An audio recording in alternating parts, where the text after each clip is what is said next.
Beg, beg, beg, you're not begging. Beg, kiss the ring. Don't kiss the ring, never mind. Kiss the boots, kiss the boots. Don't kiss the boots, never mind, just keep begging. Please. I'll think about it.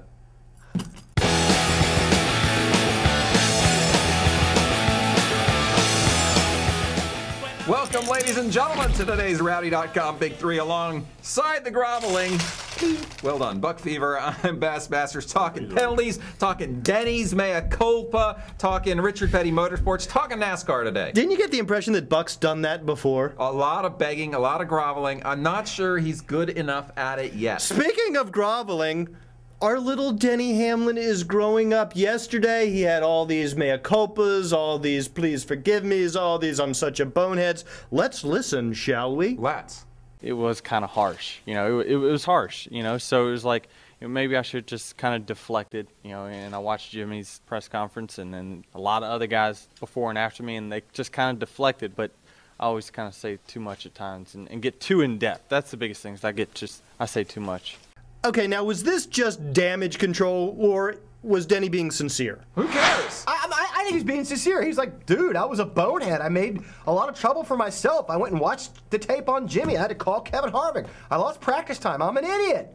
He was right. He was right. Now, did we, in the media, I guess we're in the media, did we like the fact that he came into the media center and said all those things? Loved it. It was awesome. I mean, people were clapping as he walked out. It was great. Because it made for a great story, and he did say what he thought. And you kind of wondered at the time, well, he must like the attention because he's got to know that there's going to be a firestorm following this. But apparently, at least according to what he said yesterday, it didn't really dawn on him until afterwards when he said, "Oh crap," because he didn't need to insert himself into this thing. Did he need to come up with a reason for Kevin Harvick and that team to be angry with him? Of course not. Mike Ford, his crew chief, said as much at Dover. So I assume he's going to learn from this. J.D. Gibbs told him, look, dude, you don't have to always say what you think. When your wife asks you if she looks fat in that dress, you don't have to say what you really think. Issue number 2, the appeal for the number 33 is being heard today. Let's just agree on a couple of givens for the sake of discussion. Why agree when you can have a conspiracy theory? Let's agree that the 33 measured high. It violated a rule. And let's accept the fact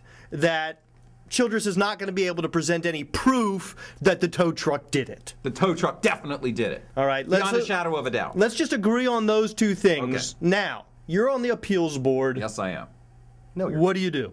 Well, after they beg a little bit, what I do is I consider 3 things. I've said this from day one. I'll say it again. You consider 3 things in these penalty situations. 1, what was the intent? Was there an intent to circumvent the rules here? I don't believe that there was. Okay? I believe the intent was to push it, and I think they thought they'd backed away from the line enough. But, number 2, what were their actions? In this case, their actions were to break the rule.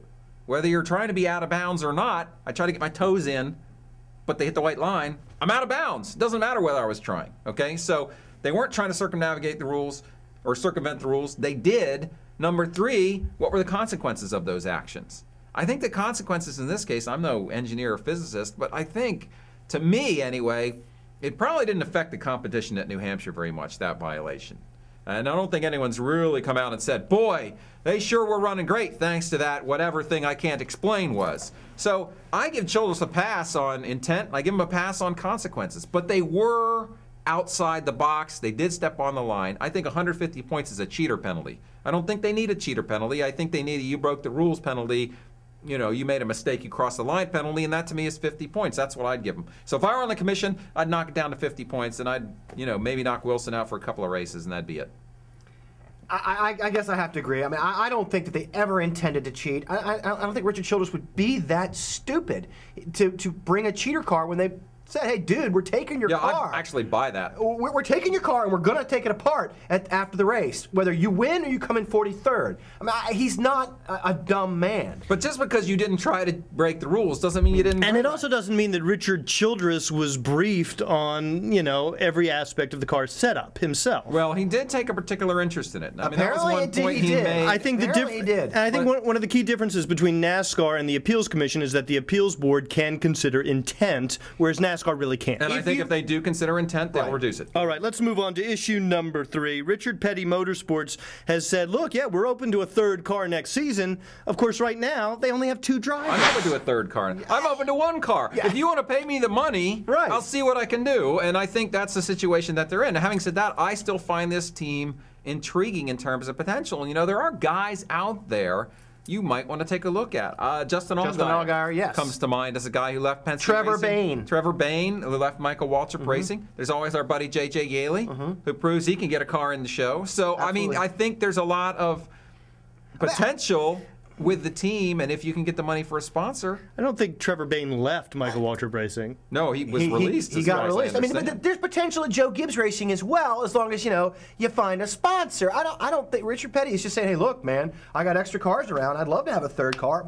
Anybody who has 2 cars would love to have a third car, but you got to have the money. You get the king along with everything else. It's good to be the king. It's good to be the king. That's been your Rowdy.com Big 3 for today. Do join us at Rowdy.com. A lot of discussion about this Boyer penalty. A lot of comments on my blog. Almost everyone disagreed with what I said. But there you have it. And you can comment on our videos over there, too. So check it out, and we hope to see you there. And disagree at your own peril. Disagree if you want. At your own peril. No, there's no peril, really. There's a little peril. There's not much peril. Not much peril. Rowdy.com. Say it like it is. Say what like it is? Rowdy.com.